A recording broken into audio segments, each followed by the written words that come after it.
हाँ जी, CA inter के सभी स्टूडेंट कैसे हो आप सब। तो इंटर ऑडिट की रिवीजन क्लास के अंदर आपका बहुत बहुत स्वागत है। और आज हम लोग रिवीजन शुरू करने वाले हैं, मतलब कंटिन्यू करने वाले हैं बैंक ऑडिट की। तो बैंक ऑडिट की पहली रिवीजन क्लास आप लोग ऑलरेडी देख चुके होंगे, नहीं देख चुके तो इस क्लास के नीचे उसका लिंक मिल जाएगा, वो देख सकते हैं। बैंक ऑडिट नंबर 1 से है।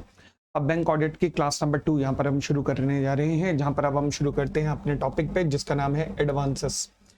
एडवांसेस का वैसे मतलब क्या होता है बैंक ऑडिट के केस में? एडवांस का मतलब होता है जो लोन जो बैंक दे रहे हैं, लोन्स जो बैंक्स दे रहे हैं ना, they are called as advances. ठीक हो गई इतनी बात। अब ऑडिटर का इसमें रोल क्या है? रोल ऑडिटर साहब तुम्हारा ये है कि तुम्हें एक बात का ध्यान रखना है कि जब भी आप सब्सटेंटिव प्रोसीजर अपना रहे होगे, सब्सटेंटिव प्रोसीजर अपनाते हुए तुम्हें उन लोन्स पे ज्यादा ध्यान देना है जो कि लार्ज अमाउंट के हैं। यानी कि सारे के सारे लार्ज अमाउंट्स वाले लोन को जरूर चेक करना है, और जो बाकी बाकी जो अदर लोन्स है ना, जो छोटे छोटे अमाउंट के हैं, उनका आप बेशक सैम्पलिंग बेसिस पे चेक कर सकते हो।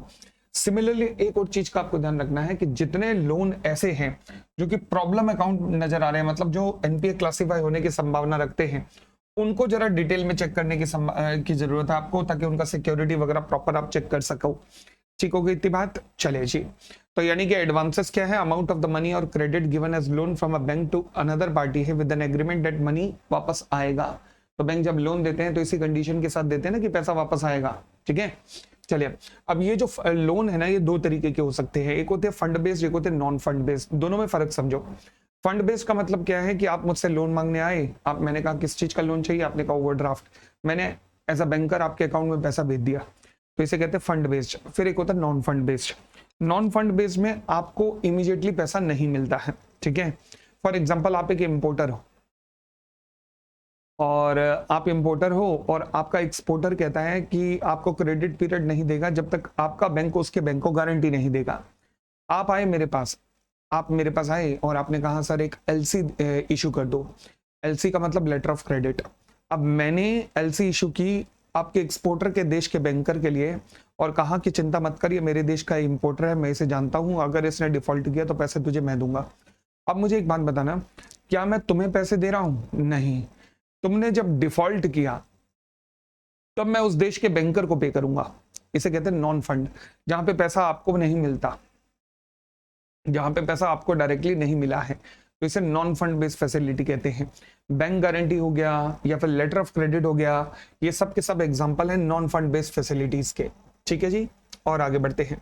अब एडवांसेस को या लोन्स को डिफरेंट डिफरेंट तरीके से क्लासिफिकेशन करने के तरीके होते हैं, जिनमें से एक पहला तरीका है sector wise. Sector wise for example SME sector को लोन, एमएसएमई सेक्टर को लोन, ये एग्रीकल्चर सेक्टर को लोन। तो यानी कि सेक्टर वाइज लोन को क्लासिफिकेशन करना। ठीक है जी। और एक और तरीका हो सकता है एग्जांपल ऑफ प्रायोरिटी सेक्टर और एग्रीकल्चर, एमएसएमई, एजुकेशन वगैरह। एक और तरीका हो सकता है सिक्योरिटी वाइज। क्या लोन को सिक्योरिटी वाइज भी क्लासिफाई किया जा सकता है? हाँ। सिक्योरिटी बेसिकली दो तरीके की हो सकती हैं, एक होती है प्राइमरी सिक्योरिटी, होता है कोलेटरल सिक्योरिटी। अब दोनों में फर्क क्या है? फॉर एग्जांपल आपको बिजनेस के लिए लोन चाहिए था, आप बैंक के पास गए, आपने कहा जी बिजनेस के लिए लोन चाहिए वर्किंग कैपिटल।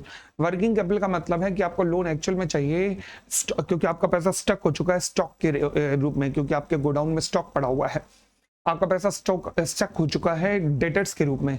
डेटर्स वो लोग हैं जिन्होंने आपको पैसा देना है परंतु अभी दिया नहीं है, क्योंकि आपने उन्हें क्रेडिट पीरियड दिया हुआ है। तो यहाँ दो जगह पैसा स्टक हुआ है, तो इसलिए आप बैंक के पास गए कि मुझे वर्किंग कैपिटल चाहिए, क्योंकि यहाँ मेरा पैसा स्टक होता है। बैंक ने आपको वर्किंग कैपिटल फाइनेंस दे दिया। वर्किंग कैपिटल लोन किस फॉर्म में दिया जाता है? या तो ओवरड्राफ्ट या कैश क्रेडिट। अब मुझे बताओ किस लिए लोन दिया गया? आप क्योंकि आपका स्टॉक एंड डेटर स्टक हो गया है। तो यहां पर जिस एसेट्स के लिए लोन दिया जाता है ना, उसे कहते हैं प्राइम एसेट। क्या कहते हैं? Primary asset. ठीक है, फॉर एग्जांपल ऐसे कई बार लोन दिया जा सकता है प्रॉपर्टी परचेज करने के लिए, तो प्राइमरी एसेट क्या हो गई? प्रॉपर्टी। परंतु इसके अलावा भी नॉर्मली जब stock and debtors primary asset होते हैं ना, तो उसमें बैंक्स कहता है कि यार यहाँ पे ना थोड़ा रिस्क ज्यादा है, क्योंकि जब बोरोवर डिफॉल्ट करेगा ना, तो पता लगा स्टॉक कुछ बचा नहीं, डेटर्स जिनसे रिकवरी होनी थी सबसे हो चुकी है, घटिया घटिया डेटर रह गए थे, घटिया घटिया स्टॉक रह गया था। तो यहां पर बैंक का रिस्क इन्वॉल्व हो जाता है ज्यादा। इसलिए जब भी primary asset stock and debtors होते हैं तो बैंक नॉर्मली फिर एक और एसेट लेते हैं, एडिशनल एसेट, जिसका इस लोन से लेना देना कुछ नहीं है, बट फिर भी जिसे सिक्योरिटी के रूप में रखवाया जा रहा है। तो ऐसी सिक्योरिटी जिसके लिए आप लोन नहीं दे रहे बट फिर भी उसको अपने पास गिरवी रखवा रहे हो, इसे कहते हैं कोलेटरल सिक्योरिटी। ठीक है, तो दो तरीके की सिक्योरिटी होती है, एक होती है कोलेटरल सिक्योरिटी और एक होती है प्राइमरी सिक्योरिटी। प्राइमरी सिक्योरिटी वो सिक्योरिटी है जिसके लिए आपको क्रेडिट, आपके लोन दिया गया है, ये प्रिंसिपल सिक्योरिटी होती है किसी भी एडवांस के लिए। और इसके अलावा भी एक सिक्योरिटी होती है जो कि एडिशनल सिक्योरिटी के रूप में कंसीडर की जाती है। ये tangible assets, intangible assets, movable, immovable, किसी भी फॉर्म में हो सकती है। ठीक है ना, और आगे बढ़ते हैं। फिर आता है mode of creation of security. हाँ जी, जब आप सिक्योरिटी क्रिएशन करते हो तो कितने तरीकों से सिक्योरिटी क्रिएशन हो सकता है। सबसे पहला आता है मॉर्गेज। मॉर्गेज का मतलब, मॉर्गेज भी दो तरीके का होता है, एक होता है रजिस्टर्ड मॉर्गेज और एक होता है इक्विटेबल मॉर्गेज। देखो जी, बड़ी सीधी सी बात है, अगर आप बैंक के पास लोन लेने के लिए गए, आपने 10 करोड़ का लोन लिया और 20 करोड़ की प्रॉपर्टी उसके पास कागज गिरवी रखवा दिए। अब जब बैंक के पास आपने कागज गिरवी रखवाए तो कागजों में प्रॉपर्टी किसके नाम थी? आपके नाम, बट आप कागज किसके पास चले गए हैं? बैंक के पास। इसे कहते हैं इक्विटेबल मॉर्गेज। क्या कहते हैं इसे? Equitable mortgage. फिर एक और मॉर्गेज भी होता है जिसे हम रजिस्टर्ड मॉर्गेज कहते हैं, इसका एक और नाम भी है इंग्लिश मॉर्गेज, शायद यहां नहीं लिखा हुआ। हाँ जी, इंग्लिश मॉर्गेज भी कहते हैं इसे, या रजिस्टर्ड मॉर्गेज। इसमें क्या होता है कि फॉर एग्जांपल आप बैंक से लोन लेने के लिए गए, आपने अपनी प्रॉपर्टी बैंक के पास गिरवी रखवाई, परंतु बैंक ने कहा भाई प्रॉपर्टी मेरे पास है, ठीक है, मगर कागज तेरे नाम नहीं, जब तक तू लोन की रिपेमेंट नहीं करता तब तक कागज मेरे नाम होंगे। जब बहुत रिस्की केस होता है ना, जब बहुत रिस्की केस जहां पे बैंक को शक होगी यार ये बंदा चोरी है शक्ल से ही, तो बैंक रजिस्टर्ड मॉर्गेज के लिए ऑप्ट करता है। यहां पे कागजों में बैंक का नाम लिख दिया जाता है। ठीक है, यहां पर कागजों में बैंक का नाम लिख दिया जाता है और इक्विटेबल मॉर्गेज में कागजों में बोरोवर का नाम ही रहता है। फिर उसके बाद आता है प्लेज। प्लेज का मतलब क्या होता है? फॉर एग्जांपल आप बैंकों के पास लोन लेने के लिए गए, बैंक ने आपसे पूछा कि गिरवी क्या रखवाओगे, आपने कहा जी मैं तो किराए के मकान में रहता हूं। बैंक ने कहा फिर, तो बैंक ने आपको कहा लो अपने गले की ये मंगल माला, मतलब मंगल सूत्र, अपने गले की माला, मटर माला, अपने हाथों के कड़े, अपने हाथों के घड़ियां और ये जो क्या है अंगूठियां, ये रखवा दो जी मेरे पास। ठीक है जी, तो अब जब मैंने बैंक को गोल्ड रखवाया तो गोल्ड मेरे पास ही रहेगा या बैंक के पास? बैंक के पास, यानी कि मेरी एसेट बैंक के पास चली गई, मेरी एसेट बैंक के पास। अच्छा, स्टॉक एंड डेटर्स में, स्टॉक एंड डेटर्स मेरे पास ही रहे परंतु कागजों में बैंक के पास थे। इक्विटेबल मॉर्गेज में मॉर्गेज केवल कागज बैंक के पास गए। रजिस्टर्ड मॉर्गेज में बेशक बैंक के नाम प्रॉपर्टी हो गई मगर कागजों में बैंक का नाम लिखा गया। बट अगर मैं एसेट ही पूरी की पूरी उठा के बैंक को दे दूं तो इसे कहते हैं प्लेज। समझ आई बात? तो प्लेज का मतलब क्या है?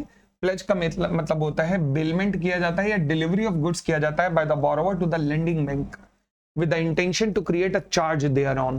ठीक है, the legal ownership of the goods remains with the pledger, यानी कि बोरोवर के पास रहती है legal ownership but lending banker के पास उसका पोसेशन चला जाता है। आगे फिर तीसरा आता है जी हाइपोथिकेशन। आपने सुना होगा हाइपोथिकेशन का मतलब क्या होता है? फॉर एग्जांपल जब स्टॉक एंड डेटर्स के ऊपर चार्ज क्रिएट होता है तो बोरोवर क्या कहता है? बोरोवर कहता है कि बैंक जी अगर मैंने अपने स्टॉक एंड डेटर्स आपके पास रखवा दिए तो फिर मैं बिजनेस कैसे करूंगा? तो बैंक कहता है कोई दिक्कत नहीं, तो स्टॉक भी अपने पास रख, डेटर भी अपने पास रख, मगर डिफॉल्ट होगा तो इन्हें मैं अपने कब्जे में लूंगा, बट जब तक डिफॉल्ट नहीं होता तब तक ये तेरे पास ही है, चिंता मत कर। तो यानी कि हाइपोथिकेशन का मतलब है एक ऐसी सिचुएशन जहां पर borrower continue to have the possession over the movable assets, यानी कि मूवेबल एसेट्स के रिस्पेक्ट में किया जाता है और पोसेशन किसका रहता है? यहाँ पर बोरोवर का ही पोसेशन रहता है। यानी कि ना तो ओनरशिप लेंडर के पास जाती है ना पोसेशन लेंडर के पास जाता है, बट बोरोवर के पास फिजिकल पोसेशन बेशक जाता है मगर कागजों में ये बैंक का हो जाएगा, कागजों में बैंक के नाम ट्रांसफर कर दिया जाता है। ठीक है, चले फिर उसके बाद आता है असाइनमेंट।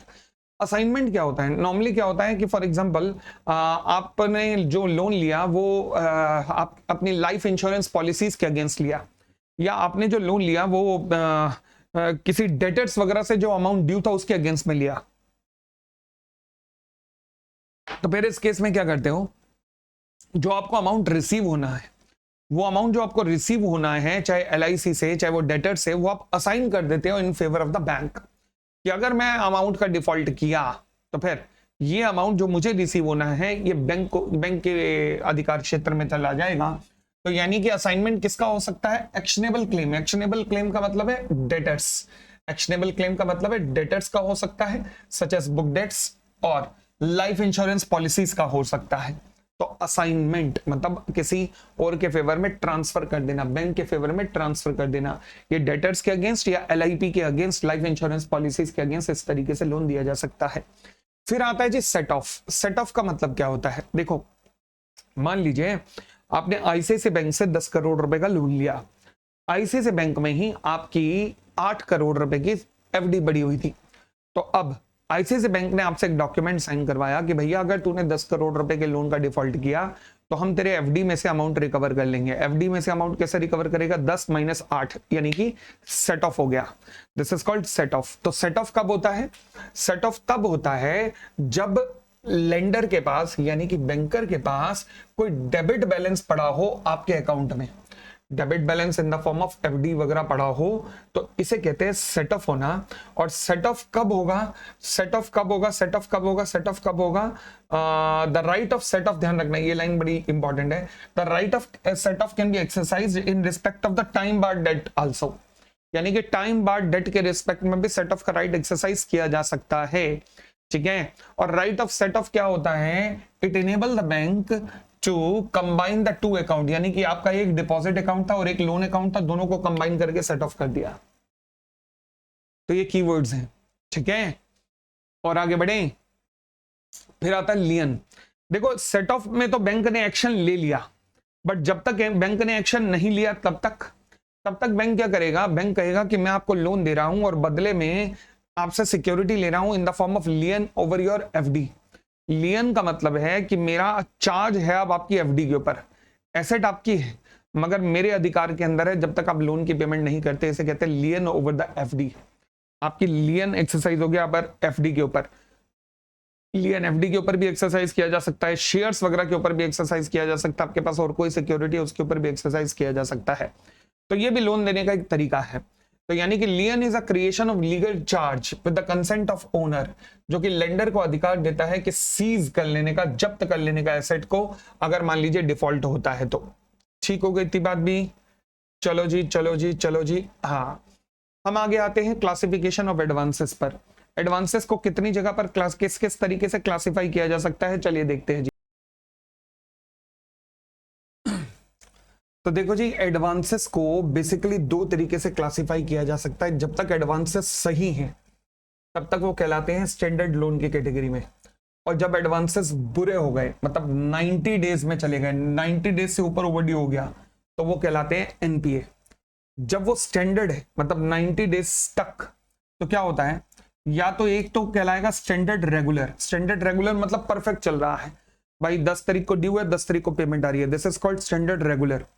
फिर आता है special mention accounts. Special mention accounts में आते हैं पहला SMA, स्पेशल मेंशन अकाउंट 0, यानी कि स्ट्रेस का सिग्नल आना शुरू हो जाता है।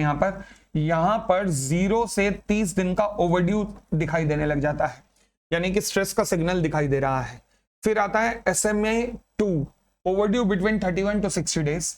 फिर SMA1, फिर SMA2 61 to 90 डेज। जैसे ही 90 डेज हुए, अब अकाउंट क्लासिफाई क्या हो चुका है? अब NPA क्लासिफाई हो चुका है। अब NPA के अंदर भी 3 क्लासिफिकेशन होते हैं, एक होता है सबस्टैंडर्ड, एक होता है डाउटफुल, एक होता है लॉस। लॉस का मतलब खत्म भाई, उम्मीद ही छोड़ दो। सबस्टैंडर्ड मतलब अभी अभी NPA क्लासिफाई हुआ है, तरोताजा NPA क्लासिफाई हुआ है। चलिए जी, तो सबसे पहली बात, NPA नॉन परफॉर्मिंग एसेट होता क्या है? नॉन परफॉर्मिंग एसेट होता क्या है? कोई भी अकाउंट, अगर मान लीजिए आपने लोन या एडवांस दिया है, अगर वो ओवरड्यू चल रहा है मोर देन 90 डेज से, मोर देन 90 डेज से ओवरड्यू चल रहा है। ओवरड्यू का मतलब है उसकी पेमेंट ड्यू हो गई थी, उसकी इंटरेस्ट और प्रिंसिपल की पेमेंट ड्यू हो चुकी थी परंतु पेमेंट नहीं हुई, और पेमेंट नहीं हुई मतलब 90 दिन हो चुके हैं परंतु पेमेंट नहीं हुई, ठीक है जी। और दूसरा तरीका ये हो सकता है एनपीए क्लासिफिकेशन का कि अकाउंट जो है वो आउट ऑफ ऑर्डर है। Out of order term use की जाती है नॉर्मली कैश क्रेडिट और ओवरड्राफ्ट के केस में। देखो जी, ओवरड्राफ्ट और कैश क्रेडिट में मेन फर्क ये है कि ओवरड्राफ्ट के केस में ना ड्राइंग पावर नहीं निकलती और कैश क्रेडिट में ड्राइंग पावर निकलती है। यानी कि कैश क्रेडिट के केस में आपको बैंकों को ना स्टॉक स्टेटमेंट सबमिट करनी पड़ती है, stock statement plus debtor statement submit करनी पड़ती है, जिसके बेसिस पे आपकी एक ड्राइंग पावर निकलती है। मैं अभी आगे डिस्कशन करने वाला हूं, ठीक है जी। तो यानी कि अगर अकाउंट आउट ऑफ ऑर्डर है 90 दिन के लिए सीसी और ओडी के केस में, तो वो एनपीए हो जाएगा। और टर्म लोन के केस में अगर प्रिंसिपल या इंटरेस्ट की पेमेंट नहीं हुई है 90 दिन तक, तो भी वो आउट ऑफ ऑर्डर हो जाएगा, ठीक है जी।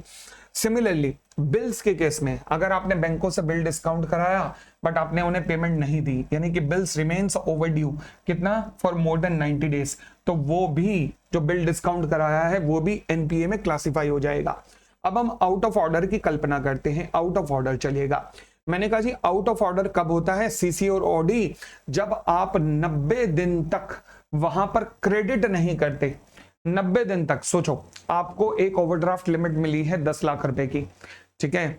10 लाख रुपए में से आपने मान लीजिए 6 लाख रुपए निकलवा लिए 10 लाख में से। उसके बाद 3 महीने तक अकाउंट में कुछ क्रेडिट ही नहीं आया, ना 3 लाख रुपए अमाउंट वापस आया, ना कुछ अमाउंट वापस आया, मतलब कोई क्रेडिट नहीं है। 3 महीने हो गए, 90 दिन से ऊपर हो गए, तो इसे कहते हैं out of the order. Similarly अगर मान लीजिए आपने लोन लिया, ओवरड्राफ्ट लिया, ओवरड्राफ्ट लेने के बाद उस पर इंटरेस्ट लगा, इंटरेस्ट 10 लाख रुपए का ओवरड्राफ्ट था, 10 लाख रुपए आपने पूरा उठा लिया, उस पर इंटरेस्ट लगा, आप इंटरेस्ट भी सर्विस नहीं कर पा रहे हैं, तो इसे भी कहते हैं आउट ऑफ द ऑर्डर। तो यानी कि आउट ऑफ द ऑर्डर कब कब हो सकता है? आउट ऑफ द ऑर्डर हो सकता है जब आपने कोई भी क्रेडिट किया ही नहीं अकाउंट में, या फिर इंटरेस्ट जुड़ने के बाद आपका अकाउंट ऊपर चला गया और आप उसे नीचे नहीं ला पा रहे हैं। तो an account out of the order कब रहेगा? If the outstanding balance remains continuously in excess of the sanction limit और ड्राइंग पावर। सैंक्शन लिमिट होता है ओवरड्राफ्ट के केस में, डीपी होता है सीसी के केस में, कैश क्रेडिट के केस में, ठीक है ना। तो account remaining outstanding in excess of the sanction limit कैसे हो गया? सैंक्शन लिमिट से ऊपर कैसे चला गया? इंटरेस्ट लगने के कारण। In a cases where the outstanding balance in the principal operating account is less than the sanction limit, तो भी क्या आउट ऑफ द ऑर्डर हो सकता है? Yes, but there are no credit continuously for the 90 days. तो 90 दिन तक कोई क्रेडिट अकाउंट में नहीं आया तो भी वो आउट ऑफ द ऑर्डर की सिचुएशन ही कहलाएगी। यानी कि आप कोई क्रेडिट ही जमा नहीं करा रहे, पैसा निकाला आपने, 90 दिन हो गए मगर आपने कोई क्रेडिट वापस ला के पैसा ही जमा नहीं करा, तो इसका मतलब ये भी आउट ऑफ द ऑर्डर की सिचुएशन है। फिर हम कहते हैं जी ओवरड्यू के केस में। ओवरड्यू हमने समझा कब होता है? ओवरड्यू होता है टर्म लोन्स वगैरह के केस में,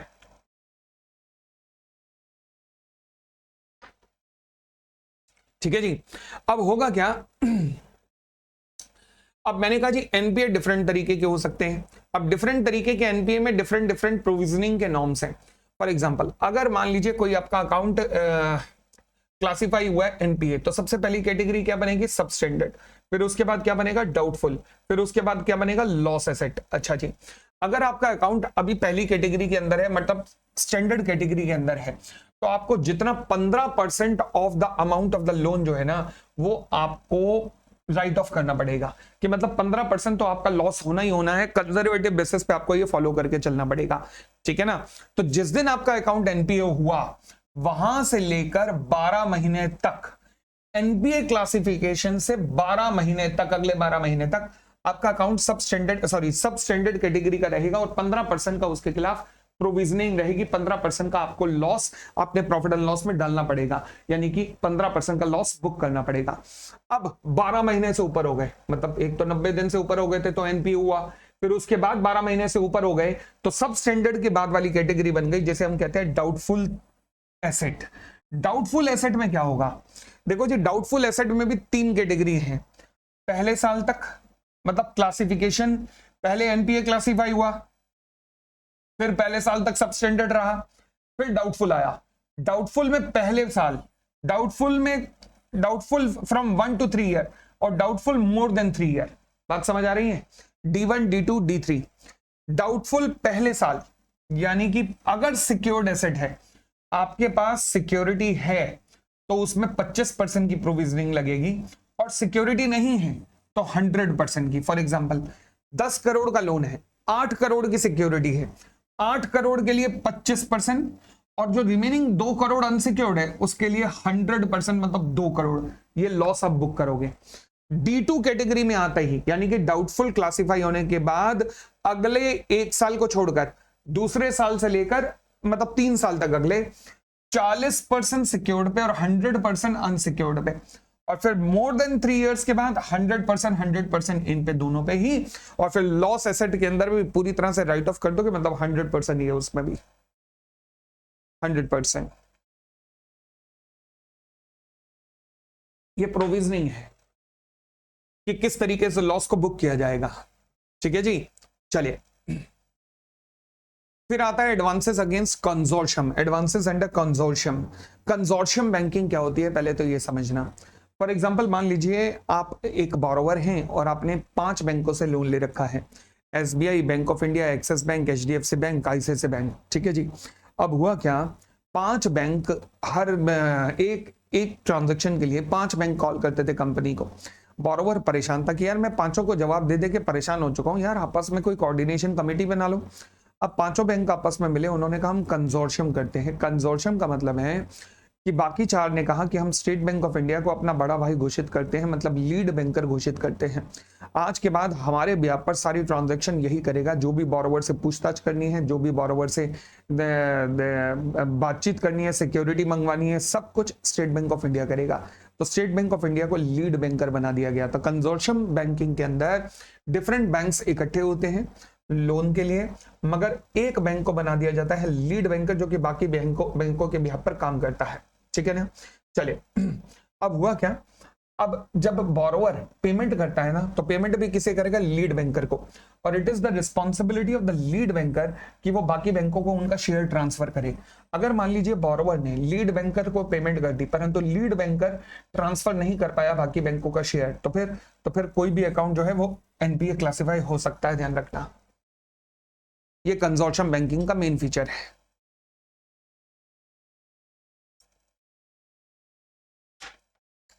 तो लीड बैंकर की रिस्पॉन्सिबिलिटी होती है कि जब भी उसे क्रेडिट मिल रहा है तो वो क्रेडिट को बाकी सारे बैंक्स में डाल दे, बाकी सारे बैंक्स के साथ शेयर कर दे, अपने साथ भी शेयर कर दे, मतलब लॉजिकली होता है कि आउटस्टैंडिंग की रेशो में शेयर कर दे।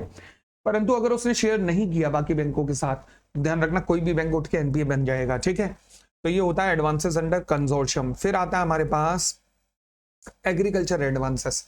देखो जी, एग्रीकल्चर एडवांसेस 2 तरीके के हो सकते हैं, एक होते हैं लॉन्ग ड्यूरेशन क्रॉप्स और एक होते हैं short duration crops. Long duration crops का मतलब क्या होता है, लॉन्ग ड्यूरेशन क्रॉप्स का मतलब होता है would be the crops with the crop season, जिनका crop season longer than 1 year होता है, and crops which are not long duration, मतलब जो 1 साल से ज्यादा का फसल का पीरियड जिनका नहीं है, वो क्या कहलाते हैं, शॉर्ट ड्यूरेशन क्रॉप्स कहलाते हैं। तो लॉन्ग ड्यूरेशन क्रॉप क्या होगा, जिनका क्रॉप सीजन 1 साल से ज्यादा का होगा, और शॉर्ट ड्यूरेशन क्रॉप जो लॉन्ग ड्यूरेशन नहीं है वो शॉर्ट ड्यूरेशन क्रॉप कहलाती है।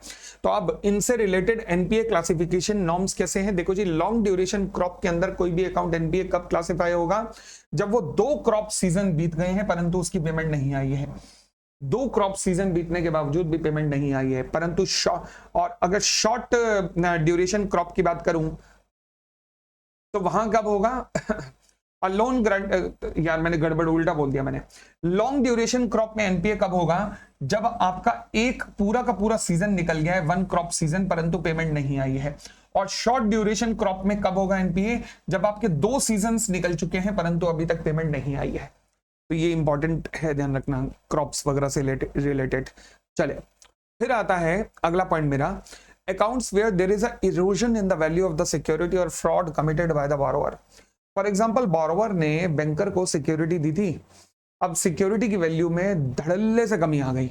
फॉर एग्जांपल शेयर्स दिए थे, शेयर्स की वैल्यू ठा करके 0, अब क्या होगा, तो लॉ कहता है अगर सडन इरोजन हुआ है, इरोजन मतलब सडन रिडक्शन हुआ है in the value of security, तो फिर अब हम ना ये वाले घूमेंगे नहीं कि हाँ जी पहले डाउटफुल करो फिर लॉस करो मतलब फिर सब स्टैंडर्ड करो, ऐसा कुछ नहीं करेंगे, सीधा उसे डाउटफुल और लॉस कैटेगरी के अंदर डाल देंगे।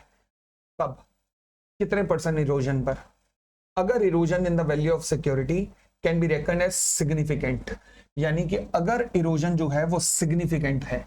सिग्निफिकेंट कब होता है? when the realizable value of the security is less than 50% of the value assessed by the bank.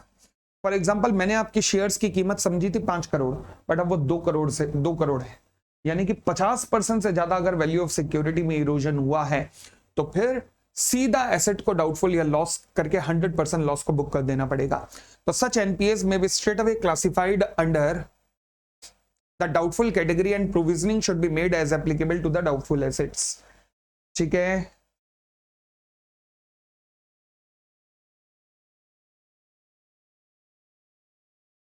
चलिए दूसरी तरफ, अगर मान लीजिए जो आपकी वैल्यू ऑफ सिक्योरिटी है और जो अमाउंट ऑफ लोन है वो अमाउंट ऑफ लोन के 10% से भी नीचे आ चुकी है, यानी कि value of security, if the realisable value of the security is less than 10% of the outstanding in the borrowed account, तो फिर अब इस सिक्योरिटी का कोई फायदा नहीं है, नाम मात्र की सिक्योरिटी है। इतना तो जब रिकवरी करने जाओगे तो इतना तो खर्चा भी हो जाएगा, तो मतलब आप समझ लो कि कोई है नहीं अब सिक्योरिटी आपके पास, तो सीधा अकाउंट को क्या करना चाहिए, लॉस एसेट क्लासिफाई कर देना चाहिए और उस पर 100% प्रोविजनिंग प्रोवाइड कर देनी चाहिए।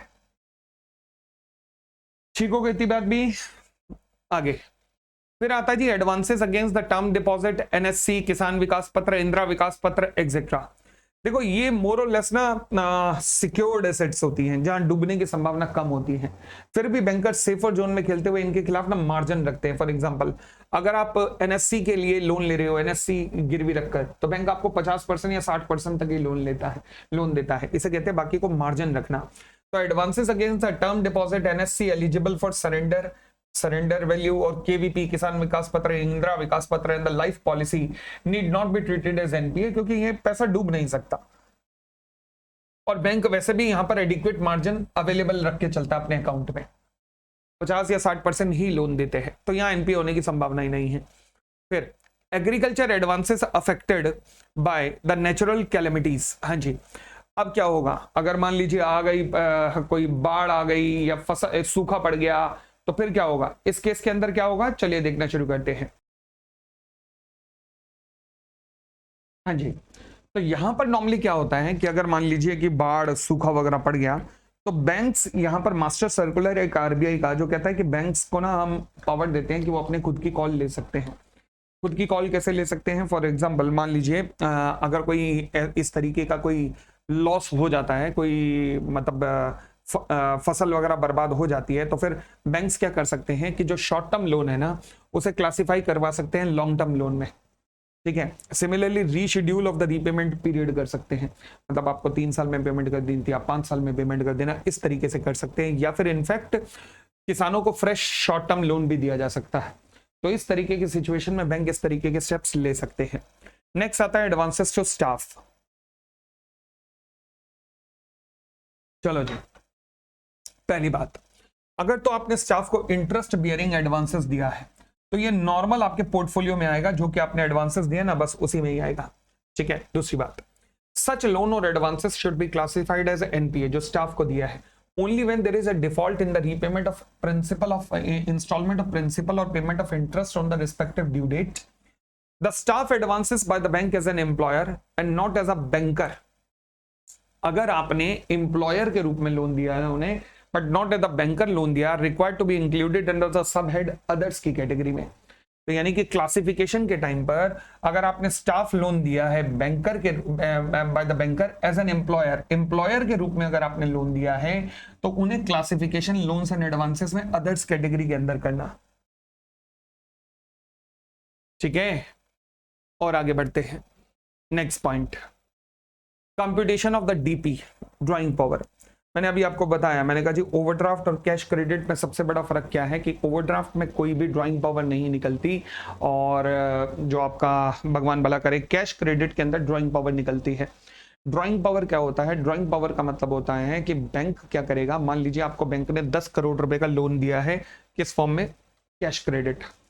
अब कैश क्रेडिट में अगर आपको 10 करोड़ रुपए का लोन दिया है तो जरूरी नहीं है कि बैंक आपको 10 करोड़ रुपए निकालने ही देगा, नहीं। बैंकर सबसे पहले देखेगा कि आपकी आज की परिस्थिति क्या है। अब आज की परिस्थिति बैंकर कैसे निकालेगा, चलिए देखना शुरू करते हैं। एक एग्जांपल लेके बताता हूं, देखिएगा होता क्या है।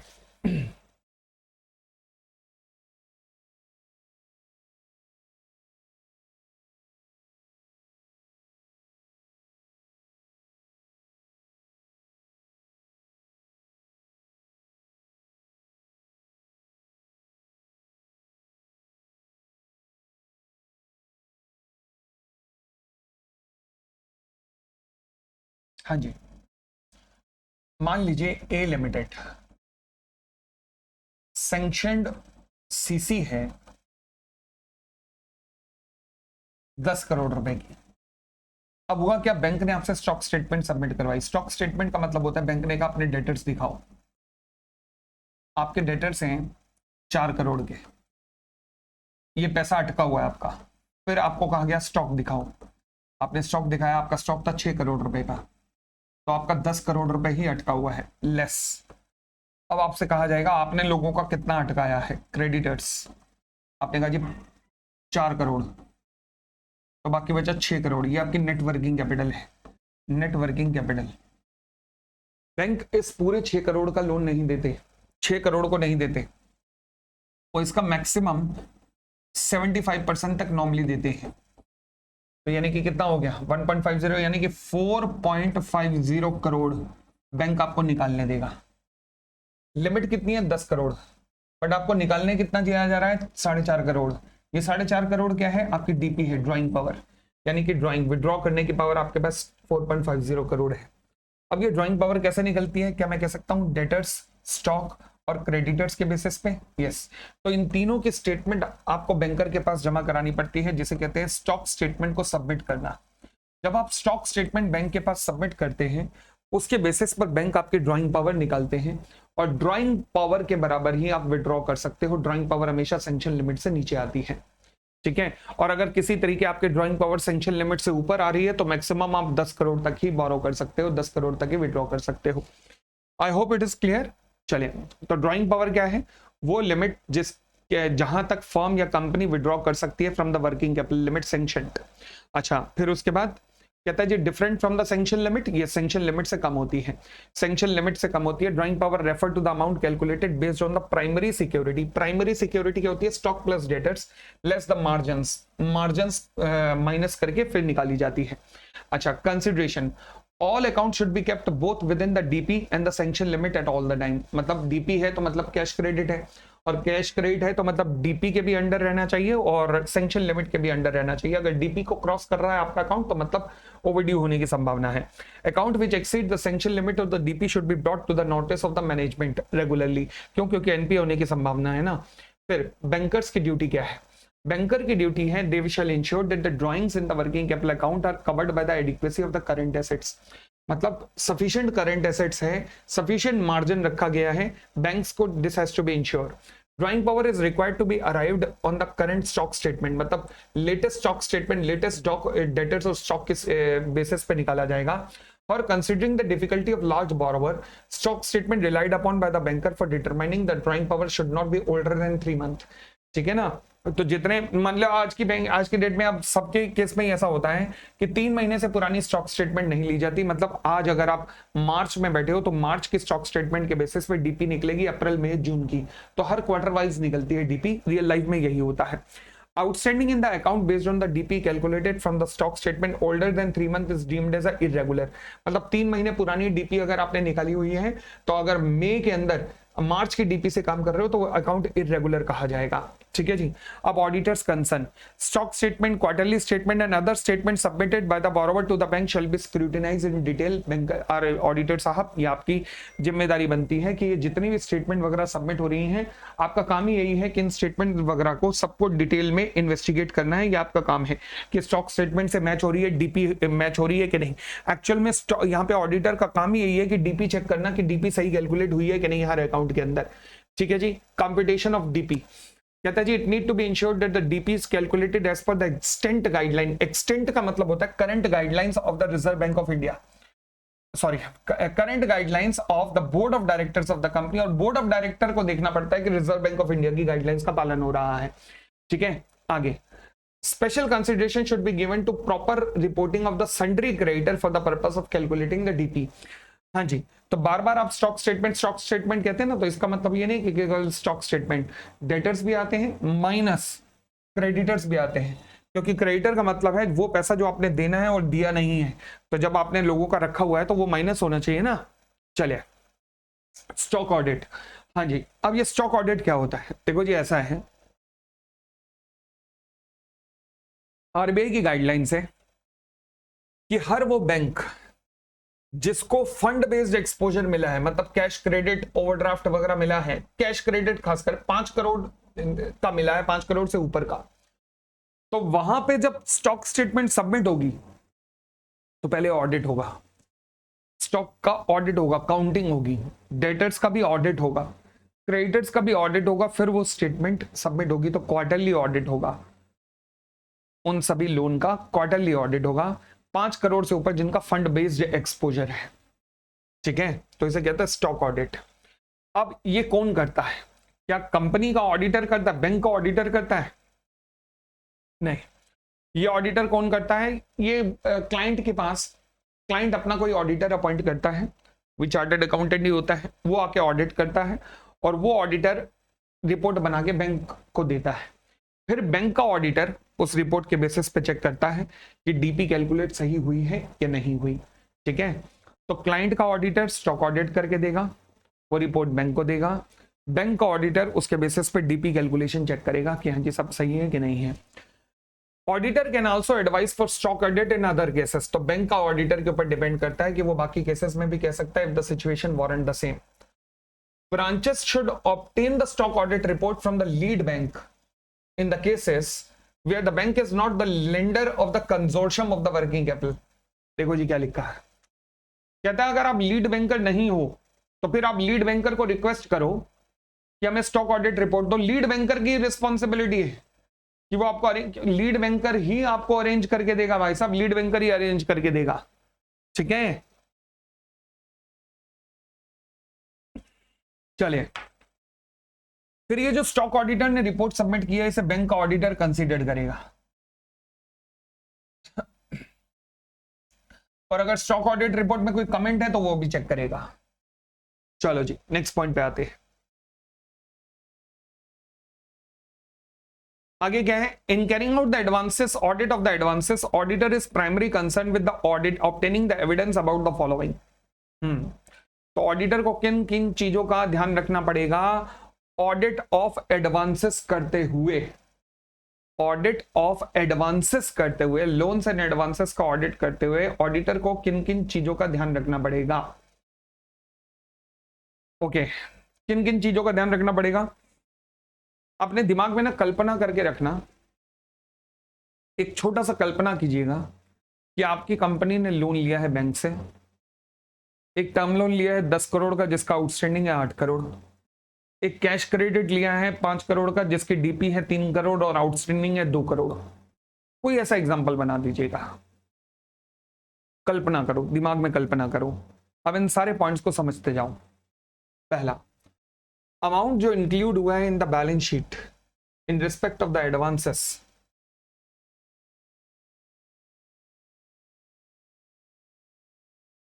amount included in the balance sheet in respect of the advances which are outstanding at the date of the balance sheet। कितना अमाउंट इंक्लूड हुआ है बैलेंस शीट में in respect of the advances which are outstanding?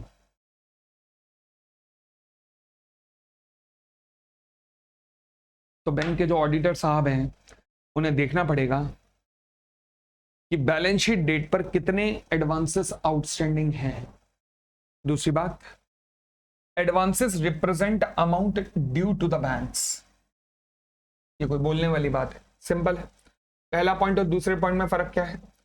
पहला point कहता है कि जो amount include किया गया बैलेंस शीट के अंदर इन रिस्पेक्ट ऑफ द एडवांसेस, ये आउटस्टैंडिंग भी है कि नहीं जरा चेक कर लेना। आपकी बैलेंस शीट के अंदर तो आ रहे हैं आउटस्टैंडिंग, इतना अमाउंट आ रहा है, क्या वो आउटस्टैंडिंग की स्टेटमेंट भी निकलवा के देख लो ना। 31 मार्च की सीसी की भी स्टेटमेंट निकल जाएगी, टर्म लोन्स की स्टेटमेंट भी निकल जाएगी। जरा वहां से कंपेयर कर लो कि ये दोनों मैच हो रहे हैं कि नहीं, जो बैलेंस शीट की फिगर है और वो मैच हो रहे हैं कि नहीं। दूसरी बात, एडवांसेस जो है वो रिप्रेजेंट कर रहे हैं amount due to the bank. तीसरा, जितना भी amount due to the bank है उसके लिए प्रॉपर लोन डॉक्यूमेंट्स है बैंक के पास, they are properly supported by the loan documents. दूसरी बात, कोई ऐसा एडवांस नहीं है जो आपने दिया है और रिकॉर्ड नहीं हुआ, no unrecorded advance. Next, stated basis of the valuation of advance is appropriate and properly applied and recoverability of advance is recognized। Valuation of advance, जो आप एडवांस शो कर रहे हो, मतलब उसमें जो इंटरेस्ट वगैरह भी जोड़ा हुआ है वो बिल्कुल सही है, कोई गड़बड़ नहीं हुई है। एंड रिकवरेबिलिटी, मतलब रिकवरेबिलिटी का मतलब है कि वो स्टैंडर्ड कैटेगरी के हैं, सब स्टैंडर्ड कैटेगरी के हैं, ये भी प्रॉपरली उनको रिकॉग्नाइज किया गया है। अगली बात, advances are disclosed, classified and described in accordance with the recognized accounting policies, disclosed, classified and described, substandard, standard, कौन सा क्लासिफिकेशन हुआ है, बिल्कुल perfectly according to the recognised accounting policy हुआ एंड प्रैक्टिसेस हुआ and relevant statutory and regulatory requirement, वो regulatory requirement जो हमने समझी थी 90 दिन से ऊपर। आगे, एप्रोप्रिएट प्रोविजनिंग, यानी कि provisioning towards the advances are made as per the RBI norms, accounting standard and general accepted accounting practices। एक बार दोबारा पढ़ के देखते हैं ये सारा का सारा। जब भी ऑडिटर एडवांसेस का ऑडिट करेगा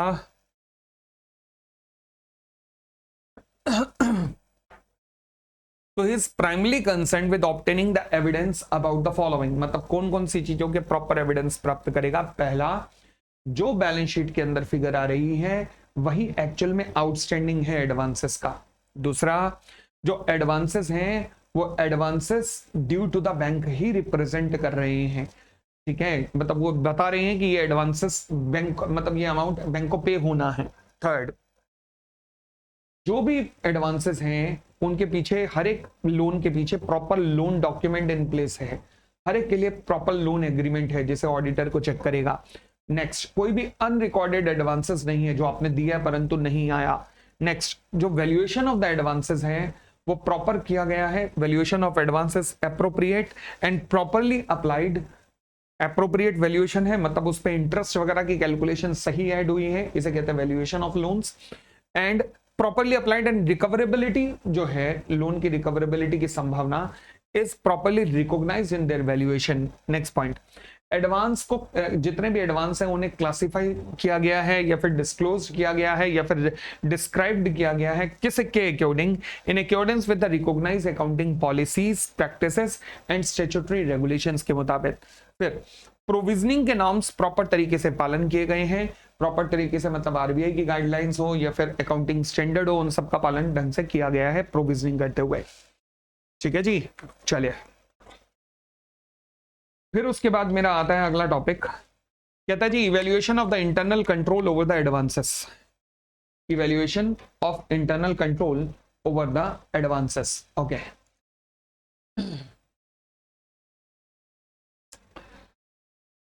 evaluation of the internal control, internal control का इवैल्यूएशन मतलब इंटरनल कंट्रोल को समझा जा रहा है।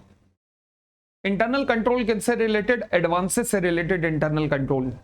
इसको समझ के होगा क्या, इसके बेसिस पे तभी तो आप डिटेल चेकिंग सब्सटेंटिव प्रोसीजर में जाओगे। तो अब सवाल उठा एडवांसेस में इंटरनल कंट्रोल में क्या क्या आ सकता है, सोच के देखो इंटरनल कंट्रोल में क्या आ सकता है। पहली बात, जब आप लोन सैंक्शन करते हो तो क्या कोई चेक करता है क्रेडिट वर्थनेस क्या होगी बोरोवर की, मतलब बोरोवर की बैलेंस शीट वगैरह का एनालिसिस होता है कि नहीं, डीपी वगैरह कैसे डिसाइड होती है, क्या ये इंश्योर करने वाला कोई है बैंक में कि अकाउंट डीपी और सैंक्शन लिमिट के अंडर ही है, उसको एक्सीड नहीं कर रहे। अगर मान लीजिए डीपी और सैंक्शन लिमिट को एक्सीड कर रहे हैं तो आपके मैनेजमेंट की रिपोर्टिंग पॉलिसीज क्या क्या है। अगली बात, हर लोन के पीछे क्या प्रॉपर डॉक्यूमेंटेशन है। नेक्स्ट, सिक्योरिटी का क्या हिसाब किताब है, ये सब इंटरनल कंट्रोल है। उसके बाद आप हर एक लोन के ऊपर जाकर उसकी डिटेल चेकिंग करोगे, उसके लोन एग्रीमेंट में क्या क्या लिखा है वो सब चीजें चेक करोगे, सब्सटेंटिव प्रोसीजर में आएगा। बट इंटरनल कंट्रोल में क्या डॉक्यूमेंट्स हैं, सब्सटेंटिव में डॉक्यूमेंट्स की चेकिंग होगी। इंटरनल कंट्रोल में डीपी के अंडर है सारे लोन, सब्सटेंटिव में आओ चेक करें। इंटरनल कंट्रोल में अगर डीपी एक्सीड होती है मैनेजमेंट को रिपोर्टिंग होती है कि नहीं, सब्सटेंटिव में दिखाना जरा वो रिपोर्टिंग कैसी है। इंटरनल कंट्रोल में सिक्योरिटी रहती है कि नहीं, सब्सटेंटिव में जरा सिक्योरिटी का अमाउंट दिखाना, सिक्योरिटी के डॉक्यूमेंट हमें दिखाना। समझ गए, चले। तो auditor should examine the efficiency of internal control over the advances ताकि वो डिटरमाइन कर सके nature, timing and extent of substantive procedures. ठीक है जी। इंटरनल कंट्रोल में क्या क्या आता है, the bank should make the advances only after satisfying itself about the credit वर्थनेस of the borrower. दूसरी बात, सारे के सारे नेसेसरी डॉक्यूमेंट जो होने चाहिए क्या वो बैंक के पास हैं? मतलब चाहे लोन एग्रीमेंट हो गया और हाइपोथिकेशन सिक्योरिटी डॉक्यूमेंट वगैरह। फिर compliance with the terms of sanction, जो सैंक्शन लेटर है उसमें जो कंडीशंस दी गई हैं क्या उनका पालन हो रहा है कि नहीं? जिस काम के लिए आपने पैसा दिया था क्या उसी काम के लिए पैसा यूज हो रहा है कि नहीं? ये कैसे इंश्योर किया जाता है? नॉर्मली इसका इंश्योर कैसे किया जाता है यूज ऑफ फंड का, कि अगर आपने प्रॉपर्टी परचेस करनी है तो bank will make directly payment to the seller, इस तरीके से। नेक्स्ट, क्या मार्जिन्स, सफिशिएंट मार्जिन्स रखे गए हैं कि नहीं डीपी पावर वगैरह निकालते हुए? सिक्योरिटी अगर ली गई हैं शेयर्स व डिवेंचर्स की फॉर्म में, तो क्या उनकी ओनरशिप बैंक के नाम पे ट्रांसफर हुई है कि नहीं? उनकी ओनरशिप बैंक के नाम पे ट्रांसफर हुई है कि नहीं, जो कि बैंक करते हैं सिक्योरिटीज के केस में। फिर क्या ये सारे के सारे account with in the DP and the sanction limit है कि नहीं? फिर अगर मान लीजिए कोई भी अकाउंट डीपी वगैरह को क्रॉस करता है तो क्या मैनेजमेंट की नॉलेज में वो लाया जा रहा है कि नहीं? फिर उसके बाद हर अकाउंट को रिव्यू किया जाएगा साल में एक बार। तो क्या हर अकाउंट को रिव्यू किया जा रहा है कि नहीं? साल में एक बार रिव्यू किया जा रहा है कि नहीं? या फिर उससे भी जल्दी रिव्यू करना चाहते हो? फॉर एग्जांपल, जब मैं बैंक में था, credit department and loan sanction department, तो कई ऐसे लोन थे जिन्हें हम क्वार्टरली बेसिस पे रिव्यू किया करते थे। आज भी वही प्रैक्टिस कई बैंक फॉलो करते हैं, बड़े बड़े और क्रिटिकल लोन के, जहां पर थोड़ा पॉसिबिलिटी होती है ना गड़बड़ की, तो वहां पर 3-3 महीने में उसे रिव्यू किया जाता है। आइए जी, फिर हम आते हैं audit of the revenue item. Audit of revenue item, revenue मतलब जहां से बैंक को इनकम जनरेट हो रही है, तो वहां पर बैंकर को क्या क्या, सॉरी ऑडिटर को क्या क्या ध्यान देना पड़ेगा। ओके जी, चलिए जी, क्या क्या ध्यान देना पड़ेगा, चलिए देखना शुरू करते हैं इसके बारे में क्या क्या ध्यान देना पड़ेगा। देखिए जी, सबसे पहली चीज जो इनकम के केस में ध्यान देनी है, जो कि नॉर्मली आप audit of the financial statement में भी देखोगे, इनकम वगैरह से रिस्पेक्ट में क्या क्या देखेगा, क्या क्या देखा जाता है कि ये जितनी भी इनकम अराइज हो रही है बैंक को, ये सारी करंट ईयर से बिलोंग होनी चाहिए। इनकम करंट ईयर की होनी चाहिए, यानी कि इनकम कौन सी होनी चाहिए? रीजनेबल एश्योरेंस कि income during the relevant period होनी चाहिए।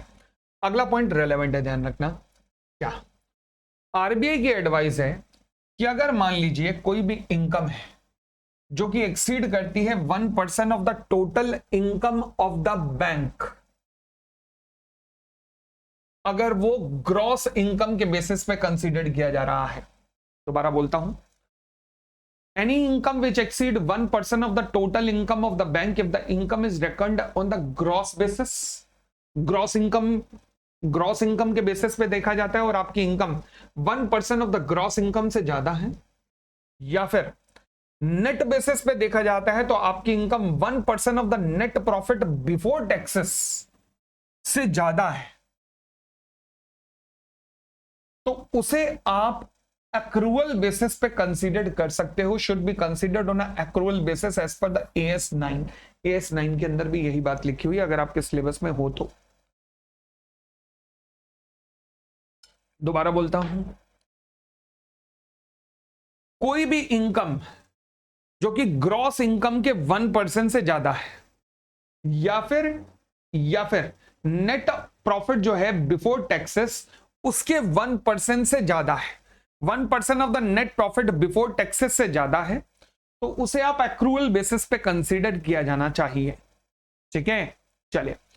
परंतु अगर मान लीजिए कोई इनकम इसमें क्लासिफाई नहीं हो रही, तो उसे कहा जाएगा if any income is not considered as material, तो ये मटेरियल नहीं है। और अगर मटेरियल नहीं है तो फिर आप उसे जैसे मर्जी कंसीडर कर सकते हो, मतलब it can be considered as and when received, वो रिसीव्ड बेसिस पे भी कंसीडर की जा सकती है और ऑडिटर फिर भी उस रिपोर्ट को क्वालिफाई नहीं करेगा, यानी कि वो इमैटेरियल नेचर की, हमें कोई दिक्कत नहीं, ये है मटेरियल। इसमें ध्यान रखना है, ये एक्रूअल बेसिस पे कंसीडर्ड होनी चाहिए। ठीक हो गई इतनी बात। आगे फिर कहता है जी जो एनपीए है, भाई साहब एक तो अकाउंट हो गया एनपीए, और ऊपर से आप उस पर इंटरेस्ट इनकम रिकॉग्नाइज किए जा रहे हो, पागल हो गया, क्या कर रहे हो? आपको मेन तो पैसा आ नहीं रहा, आप अगली इनकम रिकॉग्नाइज किया जा रहे हो, यानी कि सब फर्जी इनकम रिकॉग्नाइज कर रहे हो, तो क्या फायदा? इसलिए एनपीए पर इनकम तब रिकॉग्नाइज करना जब वो एक्चुअल में आपको रिसीव्ड होगी, ध्यान रखना। The guidelines require that bank should not recognise income on the NPA until it is actually received. ये तीनों पॉइंट ध्यान रखना, 1 2 3, ये तीनों पॉइंट बड़े ध्यान रखना, ठीक है जी। चलिए फिर इंटरेस्ट ऑन द एडवांसेस। अगर आप मान लीजिए एकदम सिक्योर्ड एसेट्स के खिलाफ आपने लोन दिया है, कौन कौन सी एसेट, टर्म डिपॉजिट्स, एफडी वगैरह, national saving certificate, Indira Vikas पत्र, किसान विकास पत्र, लाइफ पॉलिसी, जहां पैसा डूब ही नहीं सकता, ड्यू डेट पर आप इनकम को रिकॉग्नाइज कर सकते हो। हाँ जी, शर्त यह है कि मार्जिन आपको रखना पड़ेगा। बैंक्स मार्जिन रखते रखते हैं, आरबीआई एक एक लोन की डिटेल अपने पास मंगवाता है, तो वहां पर मार्जिन आपको रखना पड़ेगा, ठीक है जी। नेक्स्ट पॉइंट, बिल परचेज के केस में आते हैं। बिल परचेज का मतलब क्या है? बैंक ने आपसे बिल खरीद लिया, आपको पेमेंट ऑन द स्पॉट कर दिया, बैंक को बाद में पेमेंट आएगी, ठीक है, this is called bill purchased. तो अब क्या इस केस में क्या होता है? देखो जी, अगर मान लीजिए आपने बिल परचेज किया और 90 दिन का बिल था, मार्च में किया, तो मार्च के 30 दिन हो गए, और अप्रैल और मई, तो आप इनकम को 3 पार्ट्स में 2 फाइनेंशियल ईयर में बांटेंगे। एक हिस्सा मार्च में आएगा, दूसरा हिस्सा अगले फाइनेंशियल ईयर में जाएगा, ठीक है। तो यानी कि in the case of bill purchase outstanding at the close of the year, the discount received, जो भी आपकी इनकम हुई है डिस्काउंट की फॉर्म में, should be properly apportion between the 2 years. तो अगर मान ले 2 ईयर्स में बंटनी चाहिए तो 2 ईयर्स में बंटनी चाहिए। फिर सिमिलरली अब कहता है जी, मान लीजिए अगर आपने बिल को रीडिस्काउंट कराया है, आपने डिस्काउंट किया, उसको पकड़ के किसी और बैंक से रीडिस्काउंट कराया है, तो फिर नेट ऑफ नहीं होगा। जो आपने इंटरेस्ट पे किया है वो सेपरेटली खर्चे में आएगा, नेट ऑफ नहीं होगा। Is not to be netted off from the discount earned on the bill discounted. Net off नहीं होगा, रीडिस्काउंटिंग वाला यहां पर नेट ऑफ नहीं होगा। क्लियर हो गई इतनी बात? बढ़ सकते हैं आगे, चलिए आगे। फिर कहता है जी बिल सेंट फॉर कलेक्शन। ये कब होता है? बिल सेंट फॉर कलेक्शन कब होता है? नॉर्मली आपके पास एक्सपोर्टर आया, एक्सपोर्टर ने कहा, इंडियन एक्सपोर्टर था, उसने कहा सर इंपोर्टर यूएसए में बैठा है, उसने मुझे पेमेंट करनी है अपने बैंक के थ्रू, तो आप मेरे को वो पेमेंट प्लीज दिलवा दीजिए। आपने अपने कस्टमर के बिहाफ पर बेड़ा उठाया एज अ बैंकर कि आप इंपोर्टर के बैंक से पेमेंट कलेक्ट करेंगे। तो यानी कि यहां पर इसे कहते हैं बिल फॉर कलेक्शन। आपका बैंक इंपोर्टर के बैंक के पास डॉक्यूमेंट भेजता है कि ले भाई ये एक्सेप्टेड बिल ऑफ एक्सचेंज है या प्रोमिसरी नोट है, तेरे इंपोर्टर ने पेमेंट करनी है, मैं बैठा हूं, चल भाई तेरे थ्रू मुझे पेमेंट पहुंचा दे ताकि मैं अपने एक्सपोर्टर को, इंडियन एक्सपोर्टर को पेमेंट दे सकूं। In the case of bills for collection, auditor should also examine the procedure for crediting the party on whose behalf the bill has been collected. यानी कि जो इंडियन एक्सपोर्टर था उस पे कैसे अमाउंट क्रेडिट हो रहा है, ऑडिटर को ये सारा प्रोसीजर देखना पड़ेगा। द प्रोसीजर नॉर्मली क्या है? Procedure that the customer account is credited, यानी कि जो एक्सपोर्टर का अकाउंट है उसका अकाउंट क्रेडिट कब होता है? Only after the bill has been actually been collected from the drawee either by the bank itself or through its agent। तो या तो बैंक कलेक्ट करेगा या फिर बैंक का मान लीजिए हमारे आईसीआईसीआई बैंक की यूएस में कोई ब्रांच नहीं है, तो आईसीआईसीआई बैंक का कोई एजेंट होगा वहां पर, फॉर एग्जांपल एसबीआई। तो आईसीआईसीआई बैंक अपने एजेंट एसबीआई को कहेगा कि ये जो एबीएन एमरो है ना यूएस का, इससे पेमेंट कलेक्ट कर लो और आप मुझे दे दो। तो एसबीआई आईसीआईसीआई को देगा, आईसीआईसीआई अपने कस्टमर के अकाउंट में क्रेडिट कर देगा। तो ऑडिटर को ये चेक करना पड़ेगा प्रोसीजर क्या होता है। द प्रोसीजर इज यूजली डेट द कस्टमर अकाउंट का क्रेडिट कब होता है? जब बिल का कलेक्शन हो जाता है, या तो ड्रॉई बैंक के द्वारा या फिर उसके किसी एजेंट के द्वारा, ठीक है ना। The procedure is in consonance with the nature of obligation of the bank in respect of bill of for collection the commission of the branch. ये जो इस पूरी प्रोसेस में बैंक एक कमीशन चार्ज करता है, और जो कब क्रेडिट होती है? Become due only when the bill has been collected. जब अमाउंट सही में कलेक्ट होके आ जाएगा तब ये अमाउंट क्रेडिट होगा कमीशन के रूप में।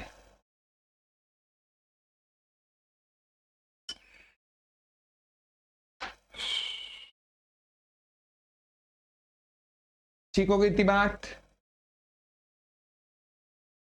अच्छा, एक लाइन में एक और दोबारा बता देता हूं, ये वाली लाइन जो लिखी हुई है ना नीचे वाली, this procedure is in consonance, मतलब in accordance with the nature of obligation of the bank in respect of a bill for collection. मतलब ये जो प्रोसीजर है ये बिल्कुल वैसा ही है जो कि आरबीआई की गाइडलाइंस में लिखा हुआ ना, ये बिल्कुल वैसा ही है, कोई नया प्रोसीजर नहीं है। Next point, renegotiation. रीनेगोशिएशन का मतलब क्या होता है? से फॉर एग्जांपल आपने ना किसी को 2 साल का लोन दिया था। अब 2 साल का लोन दिया था, अब क्या हुआ कि आपने उससे इंटरेस्ट वगैरह रिसीव किया होगा 1 साल का। मार्च चल रहा था कि बंदा बोरोवर आपके पास आया, आप बैंकर हो, आपके पास आया, उसने कहा सर मैं तो 2 साल में रीपेमेंट नहीं कर पाऊंगा। तो आपने कहा फिर क्या किया जाए? उसने कहा सर एक्सटेंशन दे दो मुझे और मैं आपसे रीनेगोशिएट करना चाहता हूँ। पहले नेगोशिएट किया था 2 साल का, अब रीनेगोशिएट करना चाहता हूँ, ये 2 साल को बढ़ाकर 5 साल कर दो वरना मैं लुट जाऊंगा, बर्बाद हो जाऊंगा। आपने कहा डन है। अब सोचो, आप तो पहले साल की इनकम रिकॉग्नाइज कर चुके हो, अब उसी इनकम को क्या मैं कह सकता हूं अब आगे अपोर्शन करना चाहिए? क्यों? क्योंकि जितना भी आपने इंटरेस्ट अर्न किया है भैया, वो अगर आपकी रिवाइज टर्म्स हो रही हैं, मान लीजिए 5 साल का, पहले आपको 2 साल का लोन था, आपने उस बेसिस पे इनकम रिकॉग्नाइज किया, 5 साल का लोन है तो उस हिसाब से इनकम को बांटोगे। ऐसा हो सकता है? यस। तो मतलब कि शुरू आप बैक डेट से अगर रीनेगोशिएशन कर रहे हो कि हम बैक डेट से इतना इंटरेस्ट चार्ज करेंगे, तो ऑब्वियसली पहले साल का इंटरेस्ट अब कम बनेगा क्योंकि 5 साल तक लोन चलना है, ठीक है ना? तो यानी कि आपको दोबारा से क्या अकाउंटिंग करनी पड़ेगी, जो आप ले चुके हो, इनकम में ले चुके हो, उसे अगले ईयर्स में भेजना पड़ सकता है। Yes. The fees and commission earned by the bank as a result of the renegotiation or rescheduling of the outstanding debt should be recognized on the accrual basis. Receipt basis पे नहीं, accrual basis पे की जाएगी over the period of time covered by the renegotiated or rescheduled extension of credit. बात समझ आ रही है? तो जो रीशेड्यूल्ड क्रेडिट हुआ, पहले 2 साल का था, आपने 2 साल के बेसिस पे इनकम रिकॉग्नाइज करनी थी, अब 5 साल का हो गया तो 5 साल के बेसिस पे इनकम रिकॉग्नाइज करनी है, तो उस इनकम को 5 साल में बांट दो। फिर ऑडिटर तुम्हारा काम क्या है? टेस्ट चेक करना। ऑडिटर का काम क्या है? टेस्ट चेक करना the interest earned by the bank for the sample selected, test check the fees and commission earned by the bank made for commission on the bill for collection, letter of credit and bank guarantee. मतलब इन सब की अगर renegotiation पर एक बार दोबारा से interest calculation वगैरह चेक कर लो ऑडिटर, ये तुम्हारा रोल बनता है यहाँ पर। ठीक हो गई इतनी बात? तो ये हुआ जी हमारा इनकम में। अभी और भी रह गया इनकम में, लो जी अब इनकम पे आ गए हैं और भी। हाँ जी। फिर कहता है अगर मान लीजिए कोई एडवांस, ये इंपॉर्टेंट है ये वाला पॉइंट, अगर कोई advance including the bill purchase और डिस्काउंटेड अगर एनपीए क्लासिफाई हो जाता है, तो फिर क्या होगा? जितना भी इंटरेस्ट आपने ड्यूरिंग द ईयर क्रेडिट किया अपनी इनकम पे, क्यों? क्योंकि अक्रूवल बेसिस पे क्रेडिट किया होगा, तो फिर भी सारे का सारा रिवर्स कर देना। क्यों? क्योंकि एनपीए अगर है तो इसका मतलब क्या है? एनपीए का मतलब है कि भैया आपकी इंटरेस्ट मिलने की संभावना है नहीं, अकाउंट ही डूबने वाला है। तो फिर क्या होगा? अब उसे रिसिप्ट बेसिस पे कंसीडर किया जाएगा। जैसे मैंने अभी भी बताया, कि एनपीए पर जब तक वो रिसीव्ड ना हो तब तक वो रिकॉग्नाइज नहीं किया जाता। एनपीए अकाउंट में एक्रूअल बेसिस नहीं, रिसिप्ट बेसिस पे कंसीडर किया जाता है। ठीक है, चलिए आगे देखिएगा, दोबारा देखिएगा। अगर कोई advance including the bill purchase and discounted NPA हो चुका है as at the end of any year, तो जितना भी इंटरेस्ट एक्रूड हुआ था या क्रेडिट हुआ था उस अकाउंट पे इन द पास्ट पीरियड, तो फिर सारे का सारा रिवर्स कर दिया जाएगा और प्रोवाइड कर दिया जाएगा as the same has not been realise. Sir अब सवाल उठा 10 साल का लोन था, 8 साल का रिवर्स कर दिया जाएगा? ना, जितना आपको रिसीव नहीं हुआ, अभी जितना एक्रीव एंड रिसीव हो चुका है वो आपकी इनकम है, बट जितना एक्रीव हुआ रिसीव नहीं हुआ वो सारा रिवर्स कर दिया जाएगा। जिसे आपने इनकम माना था अब इनकम नहीं होगा। ठीक है, आगे इन रिस्पेक्ट ऑफ द एनपीएस, जो भी आपको फीस, कमीशन, सिमिलर इनकम जो आपको एक्रीव हुई है वो सीज टू एक्रीव हो जाएगी करंट पीरियड में, क्योंकि अकाउंट ही डूब गया है, एंड फिर उसको रिवर्स कर दिया जाएगा with respect to the past period if uncollected. यानी कि कुछ भी जो रिसीव नहीं हुआ उसे रिवर्स कर दो, कुछ भी जो रिवर्स रिसीव नहीं हुआ उसे रिवर्स कर देना।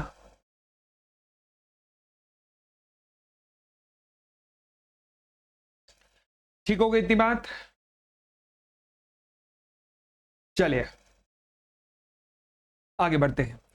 Further in case of a bank which have wrongly recognized the income in the past, NPA के रिस्पेक्ट में आपने इनकम रिकॉग्नाइज कर दी थी पिछले साल, should reverse the interest income it was recognized as an income during the current year or make a provision for an equivalent amount if it was recognized as an income in the previous year।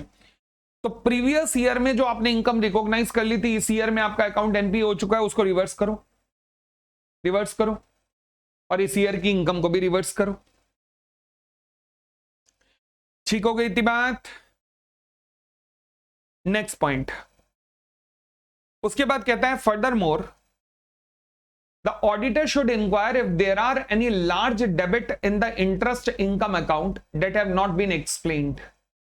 Interest account में large debit है in the interest income account that have not been explained. It should be inquired whether there are any communication from the borrower pointing out the difference in the interest charge and whether appropriate action has been taken in this regard. मतलब दोबारा से पढ़ के देखिएगा, ज्यादा relevant तो नहीं है बट फिर भी एक बार पढ़ के देखिएगा. Auditor should inquire if there are any large debit in the interest income account that have not been explained. मतलब कोई ऐसी इंटरेस्ट इनकम तो नहीं अराइज हो रही जो कि आपको एक्सप्लेन ही ना की गई हो. भाई साहब कहां से आ रहा है इंटरेस्ट, कहां से ऐसा इंटरेस्ट आया जो आपको एक्सप्लेन ही नहीं किया गया. और लार्ज इंटरेस्ट का मतलब एक साथ बहुत सारा इंटरेस्ट पे किया गया है, तो ऐसा कोई इंसिडेंस तो नहीं हुआ. खैर ये पैरा ज्यादा रेलेवेंट नहीं है, छोड़ सकते हो. फिर आते हैं income on the leased assets. हाँ जी, लीज्ड एसेट्स क्या कहता है जी लीज्ड एसेट्स के बारे में, आइएगा देखना शुरू करते हैं.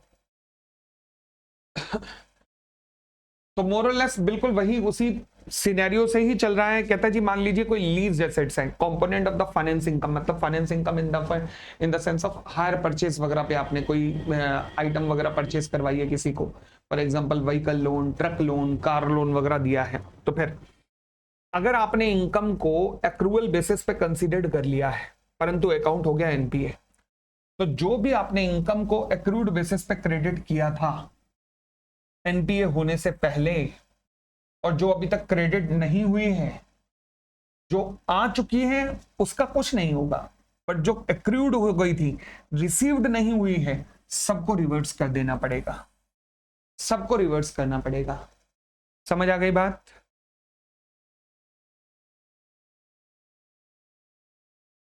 क्लियर हो गई इतनी बात?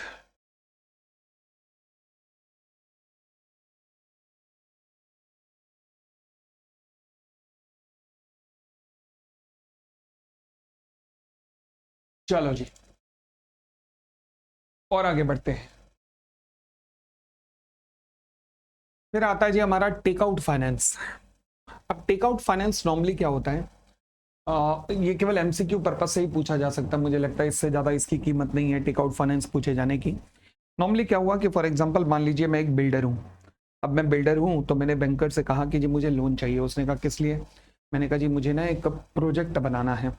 तो उसने कहा अच्छा तो एक काम करो कि हम आपको पहले किस लिए लोन चाहिए. मैंने कहा मुझे लैंड खरीदनी है, फिर उस लैंड को डेवलप करूंगा, सीवरेज वगैरह सिस्टम डालूंगा, फिर उसके बाद बिल्डिंग कंस्ट्रक्ट करना शुरू करूंगा.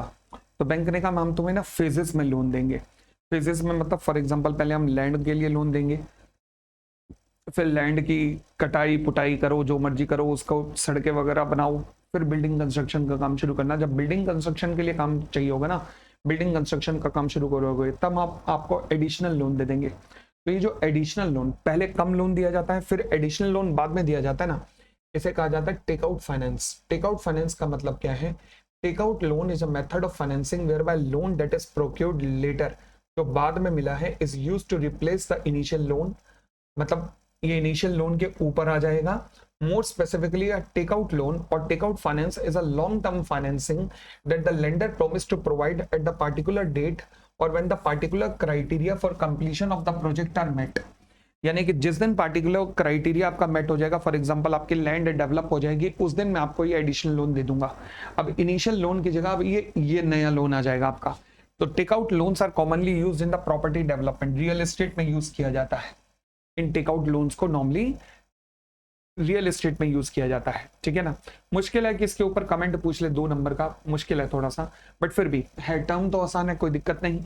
एक और चीज ध्यान रख लेना, टेकआउट फाइनेंस के केस में भी जब अगर मान लीजिए अकाउंट एनपी हो जाते हैं, तो जितना भी इंटरेस्ट आपने एक्रूड, आपने अक्रूअल बेसिस पे रिकॉग्नाइज कर लिया है, तो फिर उसे रिवर्स करना पड़ेगा जब तक कि वो एक्चुअल में रिसीव ना हुआ हो. तो यानी कि in the case of takeout finance, if based on the record of recovery the account is classified by the lending bank as a NPA, it should not recognise the income unless realised from the borrower or taking over of institution. मतलब कोई और अगर institution उसे take over कर रहा है, वो आपको पे कर रहा है, तो जब तक रिकॉग्नाइज नहीं, रियलाइज नहीं हो जाएगी, तब तक कोई भी इनकम रिकॉग्नाइज नहीं होगी. कब? जब अकाउंट एनपीए क्लासिफाई हो जाएगा. ये तो हम हर जगह ही देख रहे हैं, तो नई बात नहीं है. फिर कहता है on the partial recoveries in the NPS. देखो जी, अगर कोई भी रिकवरी होती है एनपीए अकाउंट पे, कोई भी रिकवरी होती है तो फिर मैं उसे इनकम के रूप में रिकॉग्नाइज कर सकता हूं, एज सिंपल एज दैट। यानी कि जब भी रिकवरी होगी एनपीए में तभी मैं उसे इनकम के रूप में रिकॉग्नाइज कर पाऊंगा। चलिए, AS9 में इसके अंतर्गत एक इनकम रिकॉग्निशन पॉलिसी दी गई है। वो कहता है कि जब एकदम रियलाइजेशन सर्टेन हो जाएगा कि हाँ जी आई आ रहा है, तब आप उसे इनकम को रिकॉग्नाइज कर सकते हो। ठीक है जी। तो मतलब एक बेसिकली एक क्रक समझ लेना कि जब भी रिकवरी होगी तो मैं उसे इनकम के रूप में रिकॉग्नाइज कर पाऊंगा, दैट्स इट, और कुछ नहीं। और आगे बढ़ते हैं, और फालतू की बात है। फिर मेमोरेंडम अकाउंट। मेमोरेंडम अकाउंट क्या होता है? देखो, कुछ बैंक ये स्ट्रेटेजी फॉलो करते हैं। होता क्या है कि आपका अकाउंट एनपीए हो गया बैंकर का। अब बैंकर क्या करेगा, वो जो कस्टमर का अकाउंट है ना उसमें इंटरेस्ट ड्यू करता रहेगा, बट उस अकाउंट में ऐड नहीं करेगा। फॉर एग्जांपल 10 करोड़ का एनपीए हुआ, उस पर इंटरेस्ट एक्रूड हो गया अगले साल 1 करोड़ रुपए का, तो अकाउंट को 11 करोड़ नहीं, अकाउंट को 10 करोड़ रखेगा। वो जो 1 करोड़ रुपए की एडिशनल इनकम थी ना, जो इंटरेस्ट की, जो एनपीए पे आई है, उसे एक अलग से मेमोरेंडम अकाउंट में ट्रांसफर करता जाएगा, ये दिखाने के लिए कि हाँ जी हमारा इंटरेस्ट इतना बनता है। तो ये सेपरेट मेमोरेंडम अकाउंट के अंदर इनकम रिकॉग्नाइज होती रहेगी। तो आरबीआई की गाइडलाइंस है कि आप बैंकर ऐसा कर सकते हो। तो मेमोरेंडम अकाउंट क्या होता है कि जब भी आपका अकाउंट एनपीए क्लासिफाई हो जाता है तो बैंक क्या करेंगे, जितनी इनकम उन्होंने रिकॉग्नाइज कर ली और जो रिसीव नहीं हुई है उसे रिवर्स कर देंगे। ठीक है, अब प्रॉफिट एंड लॉस को डेबिट करके उस इनकम को रिकॉग्नाइज, उसको रिवर्स कर देंगे। अच्छा, बट बैंक में continue to record such interest accrued in a memorandum account in their bank for the control purpose, ताकि उन्हें पता तो रहे कि कितना इंटरेस्ट जब इस अकाउंट से रिकवरी होगी तो कितनी रिकवरी करनी है। 10 करोड़ का एनपीए प्लस 3 करोड़ का मेमोरेंडम में इंटरेस्ट है, तो फिर वो 13 करोड़ की रिकवरी करनी है। For the purpose of computing the gross advance interest recorded in the memorandum account should not be taken into account. मतलब ग्रॉस एडवांस निकालते हुए इनको कंसीडर नहीं किया जाएगा, इनको कंसीडर नहीं किया जाएगा, बट जब रिकवरी की जाएगी तो इनको कंसीडर किया जाएगा और तभी मेमोरेंडम अकाउंट में क्रेडिट किया जाता है, ताकि जब अमाउंट रिसीव होगा एसेट्स को बेचकर तो ये इंटरेस्ट भी हम जरूर रिसीव करेंगे। ठीक है, चलिए